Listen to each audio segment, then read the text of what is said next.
contact. Who should be notified in the case of death? Welcome to the USP, where I spent the last 2+ decades of my life.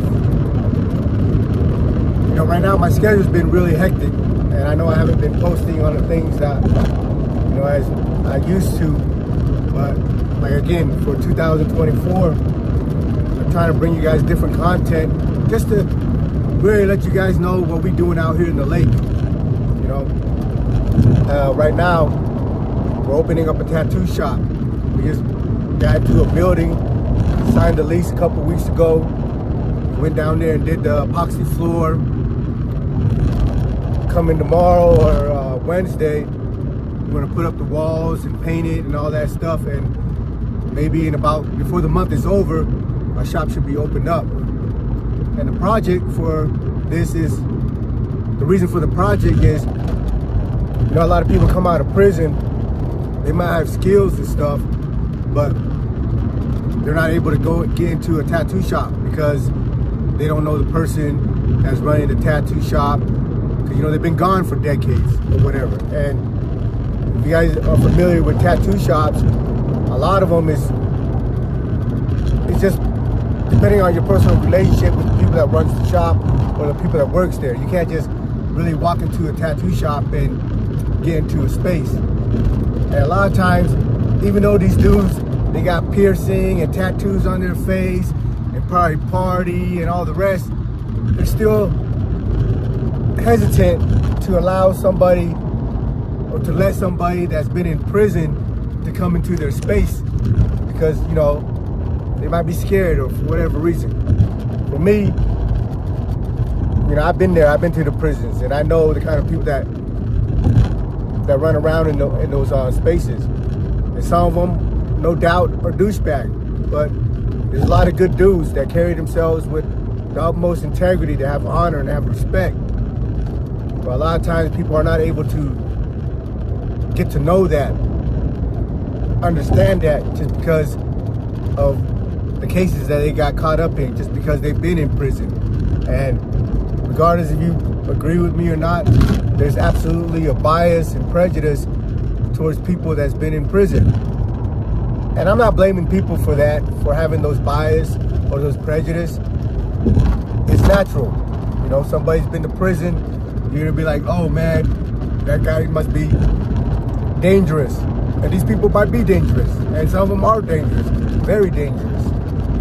So for me, I'm comfortable in that environment, so I really don't have a problem with, you know, working with dudes that's come out of prison.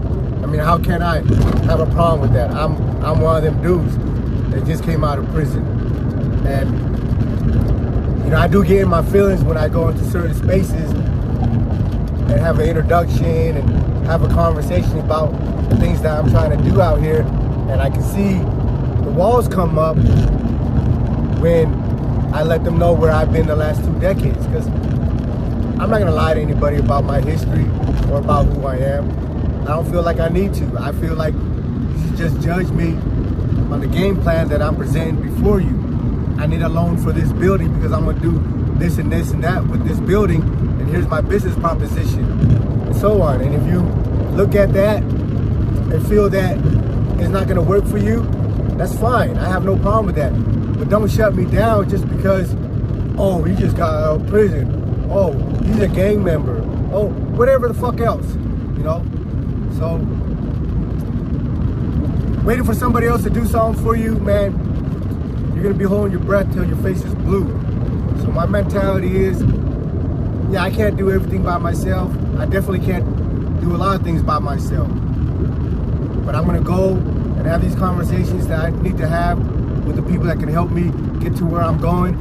And if they shut me down because of whatever reason, that's fine. I'm not gonna worry about that. I'm gonna go to the next guy, and I'm gonna keep going until I find somebody that sees my vision and wants to help me with what I'm doing. And I found that. I've got good people around me that know that I'm serious about restarting my life, but also know that I'm serious about providing an opportunity for other people like me to restart their life.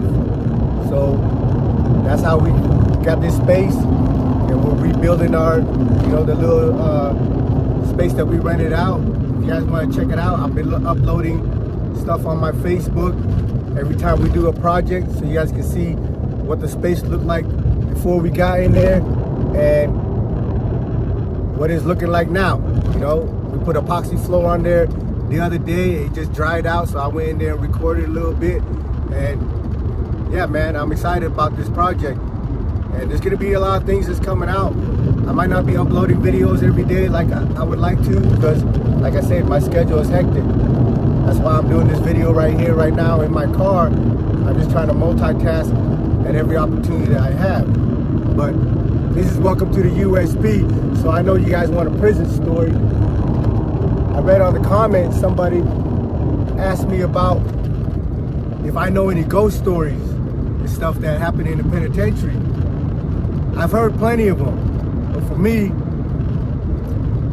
I don't feel comfortable enough repeating them because I can't really give you the detail and the experience that these guys in there shared with me. But these people that share these stories with me, I'm still in contact with them, some of them, and I'll hit them up and get their story from their perspective and, you know, from their experience. But for right now, I can share one of my own. Now, I don't want to contribute this to like a real ghost story or paranormal or something, because I have a hard time understanding these type of things myself, right? But when I was in Atwater, around I think 2011, 2012, the institution started implementing this cell rotation shit. So every 3 months or every 6 months, they do a cell rotation, because somebody in the administration had this bright idea that they don't want you to get comfortable. You know, being in, because you know, before that cell rotation, I was in a cell. I lived in one cell in 101 longer than I've ever lived on this, in any house on the street. I was in that one cell in 101 for almost 4 years. You know, I had the choice cell. I had the big cell, you know, downstairs. It was right next to the laundry room with the ice machine. So, you know, when the ice machine drops, at first it kind of like kept me up. But for me, once I get accustomed to a certain noise and I know that noise is safe, then it doesn't bother me anymore. You know, so yeah, I had a cool ass cell. But like I said, the administration had a bright idea that they don't want us to be comfortable in prison. Like, you ain't already in prison. You know what I mean? You're just trying to do your time. These dudes in there, they got decades to do. They got life sentences to do. But yet, people in the administration always try to find ways to just make it more difficult for people in there, just for the sake of making it more difficult. Like, my freedom is taken away from me already. You know, just let that soak in already. I got a 26-year sentence. I'm locked up. I'm locked up in a unit. I can't leave. I can't go over the wall. I can't get out of my cell anytime I want. You know, my doors are locked between 9 p.m. till 6 in the morning. I can't just get up and go to the fridge and get me a milkshake or whatever it is, a Gatorade or a snack. I'm already fucked up, man. I'm locked up. But somehow, you know, and that's a, you know, part of my issue is that I just don't understand where these people come up with this mentality. It's like, you're already being punished. Your freedom's taken away from you. Not for a day, not for a week, but on a lot of cases with people in the penitentiary, your freedom's taken away from you for decades. Starting at 5, 10, 20, 30 years. I met people that's got 120 years. 120 years. My friend Omar, he's got 3 life sentences and 100 and something years. Like, what the fuck is that all about? You want them to die 3 times, come back to life, serve another life sentence, come back, serve another life sentence, and on his 3rd trip, do 120 years? You know, it's just the shit that they give out. The sentence they give out is just not only outrageous, but just like I don't have the vocabulary to describe it. Like, really? 3 life sentences and 120 years? You don't think 100 years is gonna hold me? You don't think one life sentence is gonna hold me? Like, what are you expecting out of that? You know what I mean? Just to make it look good on paper? Like, this dude's a very dangerous dude, so we had to give him 10 life sentences. You know, whatever. But anyway, so they started doing these cell rotations in Atwater, you know, and, you know, the couple of cells that they rotate me to, we stayed there for, you know, I think they were trying to do it every 90 days, but it just became fucking too much of a hassle, so they started moving it to like every 6 months. But my first 2 cell rotation was 90 days.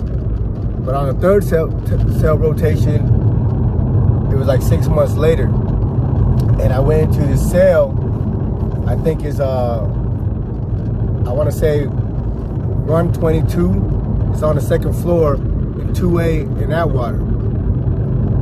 Now, you can imagine the penitentiary, how many bodies, how many ghosts, how many spirits or souls floating around. Because there's been multiple people that's been killed in prison. There's been multiple people that's died in prison, whether it's from health issues or overdose. And then there are those souls that chose to off themselves. You know what I mean? That committed suicide, that hung themselves in the cell, or however. So there's a lot of stuff that goes on in the penitentiary. And for this particular story, like I said, I have a hard time really trying to understand, you know, that phenomenon. Because, you know, throughout my whole life, I've never experienced any ghosts. I never heard any voices. I never saw any shadows or anything that would lead me to have a belief in those paranormal stuff. But I moved into this cell, 122, in 2A in Atwater. And by this time, my cellie already went home, right? He got released from over there. My cellie sent me Heffa, right? Tongan dude out of Seattle, Washington. So I'm in the cell by myself now. And this one particular night, I'm caught in between a lucid dream. You know, I think a lucid dream is like where you're kind of half awake, half asleep. You can hear things going on around you, but, you know, you're in that in-between state, right? Now, I'm not saying that I was in that between state. I don't know if I was out cold, sleeping, or if I was in that between state. It's just, anyway, so I'm laying there in my bed, asleep, and I started feeling this pressure on my chest, right? This entity. I don't know how to describe it. And I feel it pressing against me on my chest. And I'm trying to open my eyes to see what the hell this is. But I couldn't open my eyes. Like, I just couldn't open my eyes. But then I'm like, you know, I'm conscious that I'm asleep now and that there's something sitting on my chest. So I'm like, fuck, I've heard about this before, right? Like, some people tell me that it was, you know, like, it's from the stories that I've heard relating to this type of situation, is that it might have been a spirit trying to embody my body, or somebody else told me that it was like me trying to astral project, like I'm trying to leave my body. But I didn't feel like I was trying to leave my body. You know, after the incident, I read a lot of books about, you know, my experience and stuff. And depending on who you go to for your information, you get the 2 different information that I just told you. So, you know, but I've heard these stories about people experiencing this type of things before, but I've never experienced it. So I'm like, all right, fuck it. I'm just gonna lay here and open myself up to whatever this thing is sitting on my chest.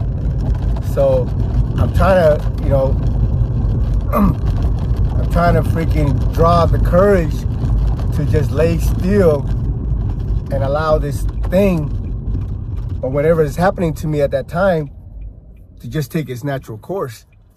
But as I'm laying there and I feel this pressure in my chest, and it almost felt like somebody was really trying to pry my chest open and come in there. And I was just like, just hold still, just hold still.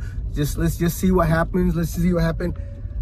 But I got scared and I freaking like panicked and snapped myself awake, you know? So when I snapped myself awake, you know, I get up and I wake and my heart is pounding, you know, my heart is pounding. You know, I can feel my body sweating, perspiring, and I'm just like, man, what the hell was that? You know? So I'm a little baffled, but scared too, because the way my body is reacting. You know, like I said, my heart is beating fast.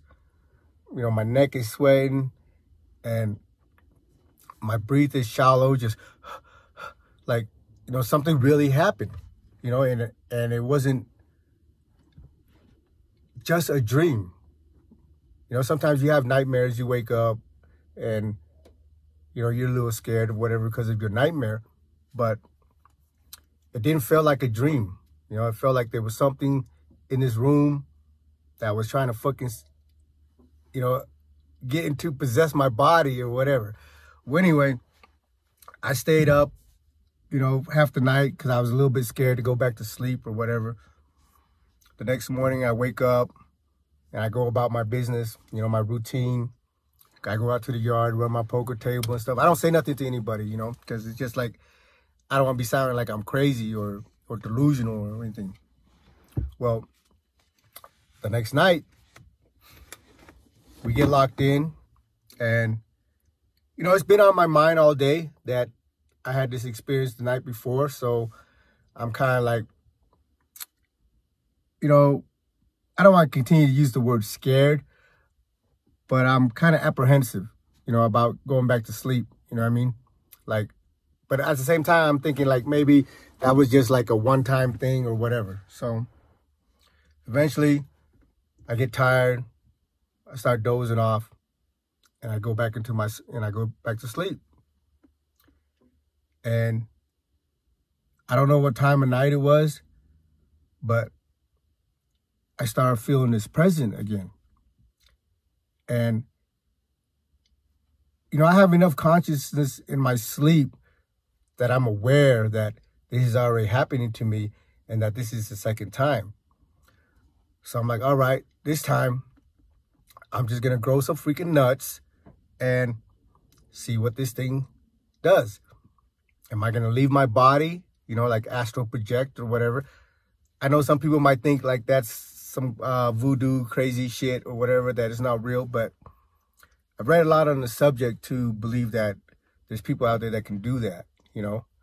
And I'm always curious about the paranormal stuff, but I've never had any personal experience involving that stuff. So I lay back down, you know, so I'm asleep again and I feel this present. And it feels just like this time I'm aware of it because I've already had the experience from the first night. And I'm trying to figure out, like, what is this thing? Like, what is this? And I can feel it like a blanket engulfing me, you know? It is wrapping around me. And as it's wrapping around me, it's like squeezing. It's like getting tighter. And then I feel the pressure on my chest again. Like somebody's sitting on my chest, but not just sitting on my chest, but just like trying to bury itself into my body, you know? And again, I'm just like, all right, you know, I've always been wanting to like experience paranormal stuff so that I can be one of those people that say, yeah, I saw a ghost or I experienced this or experienced that. And as I feel the pressure on my chest, like that entity was trying to crawl into me, I'm holding my breath because I'm just like, you know, I'm trying to steal my courage to be like, yeah, let's see where this takes us. Let's see where this takes us. And, you know, but I chickened out. It got, you know, it felt like it was getting more into my body. The pressure was getting tighter. My breath was getting short. And I panicked. I snapped myself out of the sleep. And again, my heart is beating, you know, my breath is short. I'm huffing, and my back and my neck is sweating. You know, I got my palms are sweating, and I'm just like, whoa, what the hell was that, you know? And I'm in the cell by myself. And now I'm tripping, you know, because maybe the night before it was just a nightmare or something. But this is 2 nights in a row. And I'm just like, man, what the fuck, you know? And now I'm starting to think about, like, who used to live in this cell when the prison first opened up, who might have, you know, died in this cell and all the rest. Because, you know, there's a lot of things that go on in the penitentiaries that are crazy. You know, there's been people that's been butchered in the cell, stabbed to death in the cell, where the cell, when you come to the cell and the crime scene is just a bloody freaking mess. And I think I've shared a story with you guys about the homie from DMI, Rourke. Yeah, I can say the homie because me and Rourke, we was pretty cool. You know, we weren't best buddies or nothing, but yeah, we was cool. You know, I used to use his phone. I chop it up with him in the unit and all that stuff. And he ended up stomping out his cellie. He ended up going to ADX for it, you know, in the middle of the night for whatever reason, because I think they had suspected his cellie of being a rat. And Rourke, he's got size 15 shoes. Like if anybody can look the dude up, that's a massive human being. His bicep was the size of my head. He was just a big individual. And he ended up stomping out his cell, Bishop. And I guess he, you know, put him on life support. Like he ended up dying. He killed him. But he's, you know, he stomped on his head how many times or whatever. By the time they discovered the body, you know, he put the body back in the blanket, back in the bunk, put a blanket over him. And when they popped the doors, went about his business like everything was normal or whatever, right? And when they discovered the body, you know, they said the dude's head was like an elephant man, all smashed up or whatever.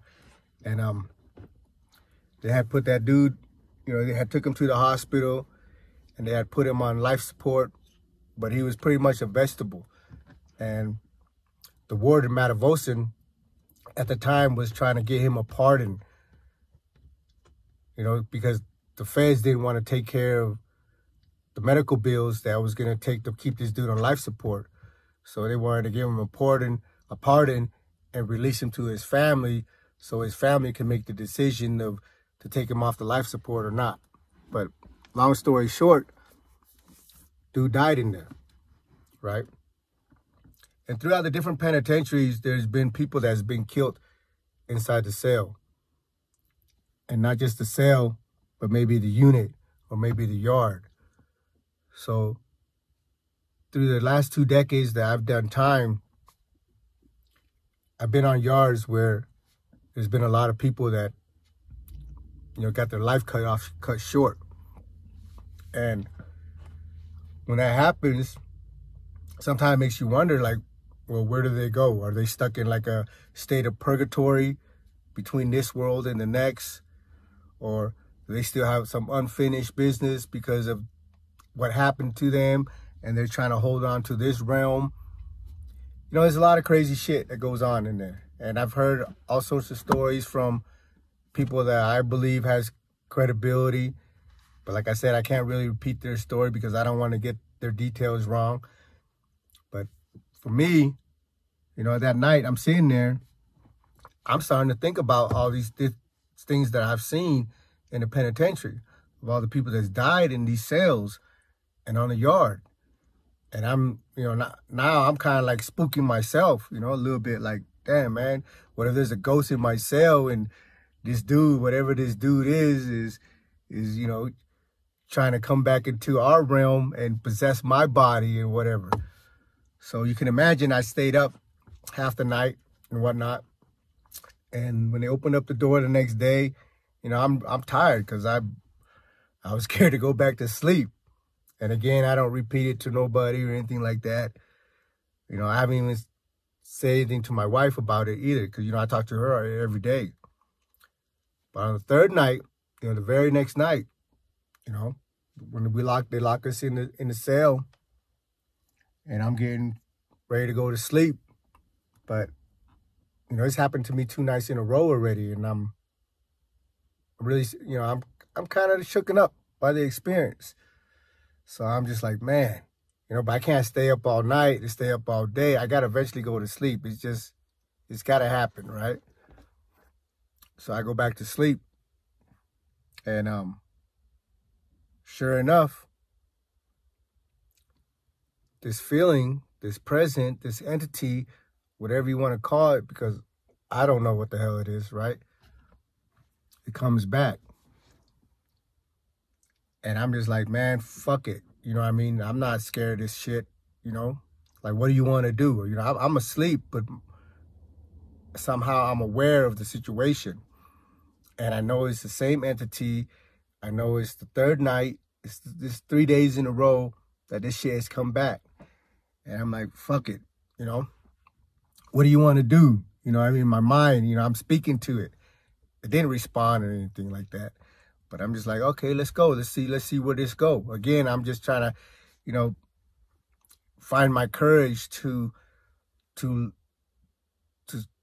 allow it to take its natural progression or whatever it is that it's trying to do, right? Because I want to experience it kind of, but really I just want to know like what the hell it is that's going on. And again, I feel, but this time it felt like a negative energy.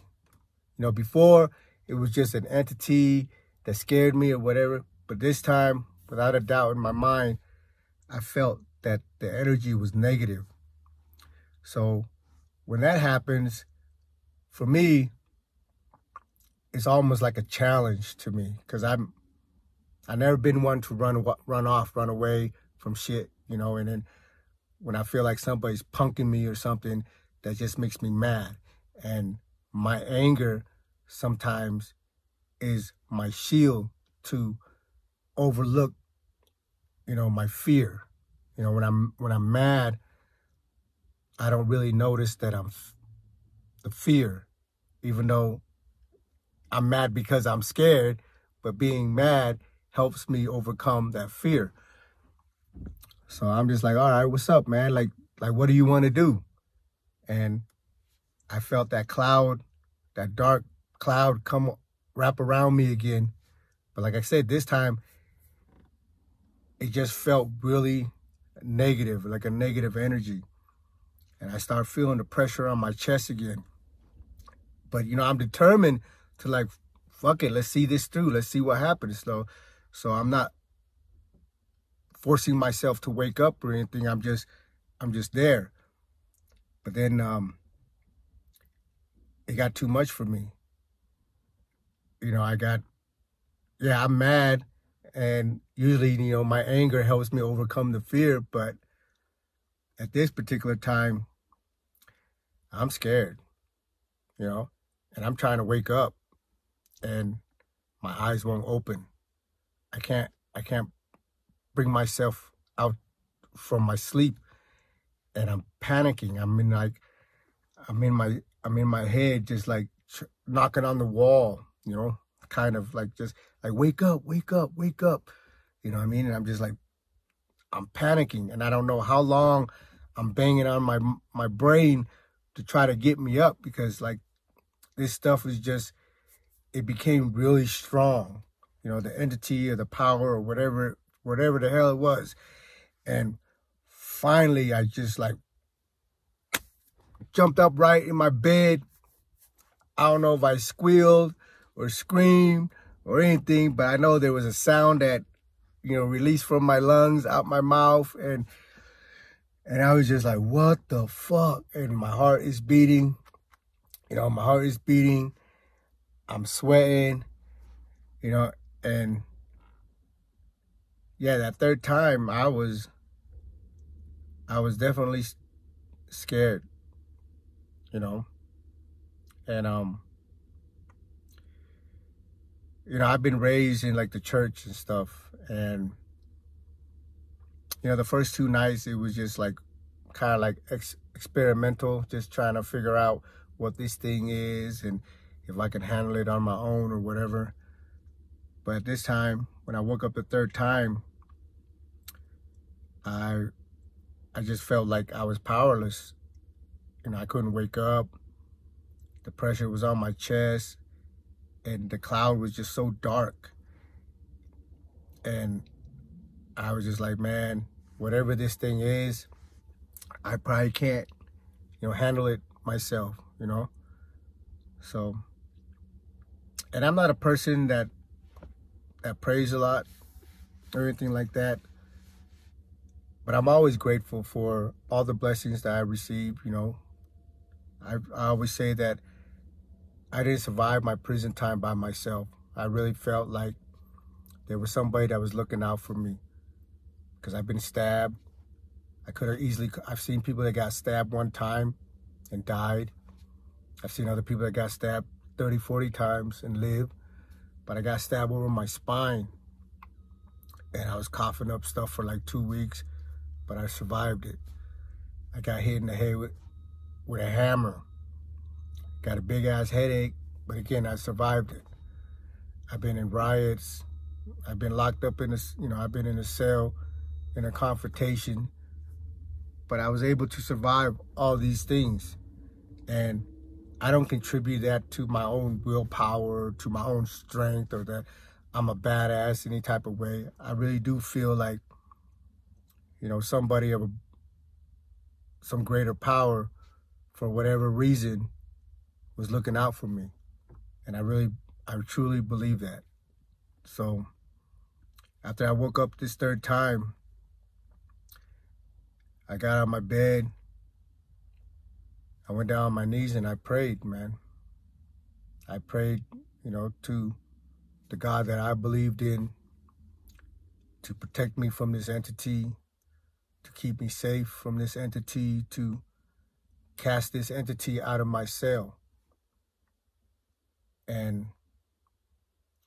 yeah, I'm a firm believer in prayer, even though that I haven't really lived a religious life or the way I'm expected to live. But yeah, after that, it never happened again. After I got on my knees and prayed for help, prayed for protection, I was able to go back to sleep. The fourth night I was scared to go back to sleep, but when I went to sleep, I didn't, that presence never came back. And I don't know if this is the ghost story you guys were looking for or whatever, but that was just my personal experience that I've had with the paranormal. And I don't believe it was a nightmare, because it was 3 days in a row, and it was something that I've never experienced in my life before. The only nightmares I ever had, like now, is sometimes I dream about being in jail still. And yeah, that's a nightmare to me. But yeah, I hope you guys enjoyed that story. Welcome to the USP.